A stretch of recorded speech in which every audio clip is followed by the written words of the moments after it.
Hi everybody, Carol Starr here to continue with my little program I have here of understanding astrology. And I did my first video on the 12 houses of the Zodiac, and I'm featuring one house at a time.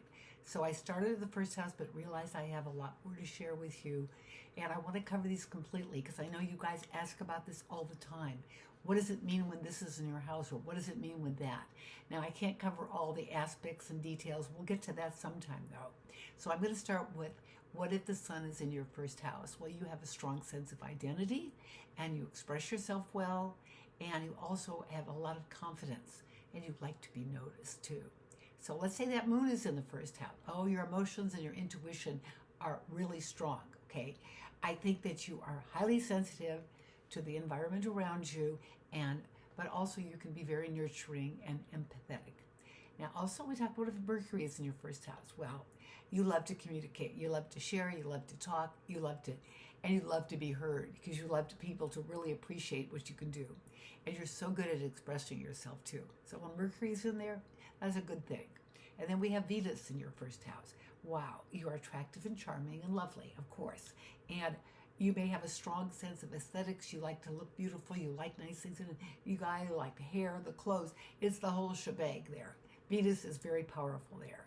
And I think you just have also a sense of harmony when you do relationships with people too. So now we have Mars in the first house. So you are assertive. You're energetic. And you can be very, very competitive and always proactive in things, which is great. And you do have a strong drive to achieve all your goals. So the next one we have is Jupiter. That is luck. Okay, you can't do that. I think that you're optimistic and you look for life to be good to you, okay? I know it lets us down once in a while, but you have a really good attitude. And I think that you just have a sort of a generous way, always ready to give somebody something, very kind that way. And then we have Saturn. Saturn, you are serious and you are disciplined and you know where you're going all the time. And I think that you're very cautious and very responsible. Very, very serious words there. But, you still can have a good time and have fun. Not to worry about that, too. And I think that, well, let's say you just like to have a stable life. You like to know money is in the bank. Well, we'll talk more about money a little later. And Uranus, okay, you are unconventional. You like to dress a little different, act a little different.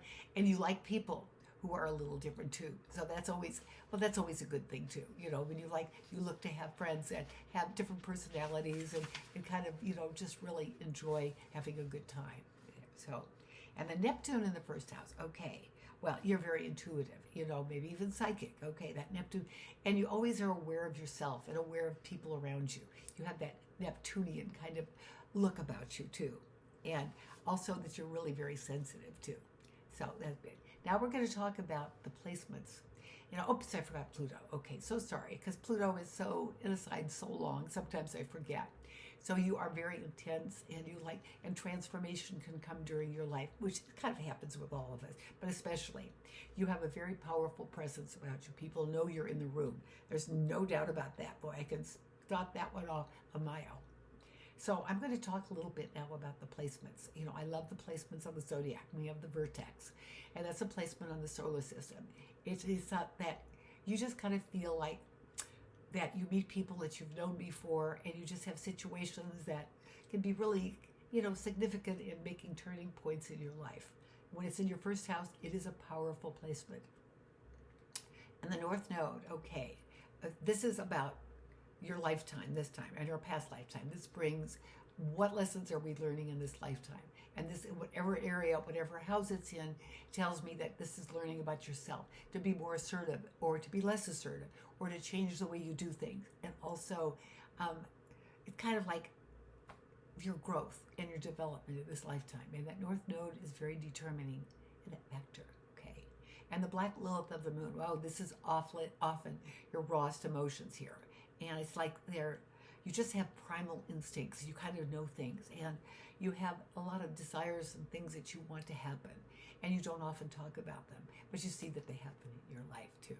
And the final one we have is the part of fortune. The part of fortune, they call it. It represents the area of life where you might find success and happiness. So how great to have it in your first house. You're gonna be able to take care of yourself. You'll know where you're going, and you have good direction, and you'll just always figure out, where do I go next? Because that's going to bring you good luck and help you on your path to life. And so we're finishing up the first house today, and we're going to talk about the house of money, possessions, and how you get it, how you earn it, and how you love it, and so you're left with money. So bye for now. Carol Starr, always bringing astrology down to earth.